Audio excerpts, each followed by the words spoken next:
I didn't know how much I needed it until I crashed my bike and came tumbling down a downhill. Hi, I'm Priyanka, and if you're a new biker like me, one thing you absolutely need is proper safety gear to ensure that you're riding a longer time on the bike. Getting a bike itself is a major expense, but the journey doesn't end there. You have to get proper safety gear in order to ensure that you're being safe and not meeting with any injuries. So, the first purchase that I made is my helmet. I have a MT Blade 2 helmet. I majorly bought this because I do a lot of touring and this is very touring friendly and has the major certifications and comes at a affordable rate.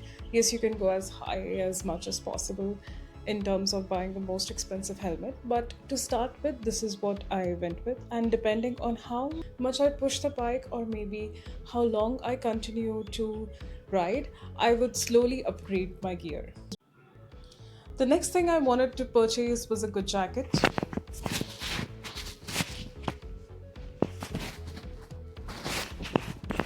I went with Rynox Air GT 4 jacket because it was the only jacket in the women's range available. I didn't have much choice in the matter. But I do like it. It has these elbow protectors, it has back protector, shoulder protector, and also these sections where you can fit in something to protect the rib cage. So it has you covered in all the major areas, and also it's economical and good for your first purchase. Similar to the helmet, it took me a while to adjust to all this gear and not feel claustrophobic. But hey, again, safety first. The next thing I went ahead with purchasing is hand gloves. I have a bunch of riding gloves. I just couldn't find one in my size, that's why I ended up buying two. This is the one I really liked, Rynox Advento. This has wrist protection, knuckle protection, palm slider, but it's not very practical to wear every day, so I also got a smaller set of gloves. This is from Motowear. It has the whole knuckle protection and palm slider to it. It is quite a pain finding gloves in my size. If you do know folks who customize making gloves, to recommend me, let me know in the comment section. This was a relatively easy purchase. My riding pants. I purchased Rynox riding pants itself.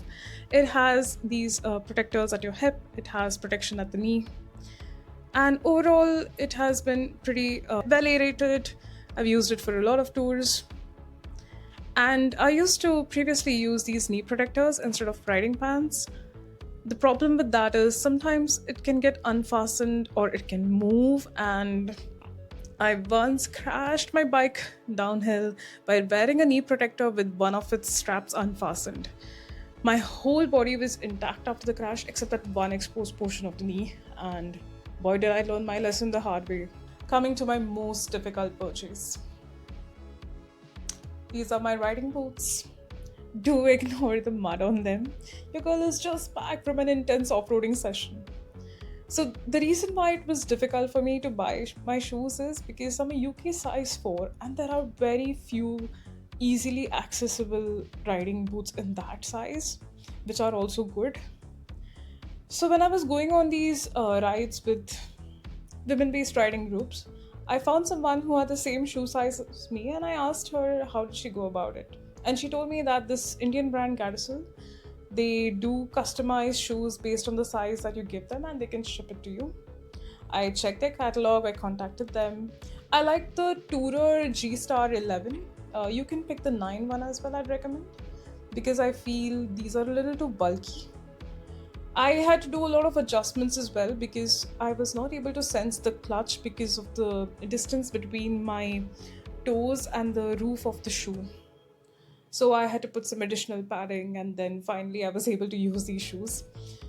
For a moment, I was afraid that I've spent a ton on these shoes now and I don't want to buy a new one. I want to make these work somehow. And that helped. So this was all about the gear that I have and use in my tours, for my off-road sessions, and sometimes track too. When you start out, you have to make it work. And eventually, maybe if I'm more frequent on the track or if I'm more frequent on the off road, I'll buy myself gear specifically tailored to that. But until I learn and pick up skills and I'm still doing my basics, this has been incredibly helpful and I'm able to manage with the same. I do hope you found it helpful. Do put it a like if you do. And don't forget to subscribe for more. Signing out for now. Bye bye.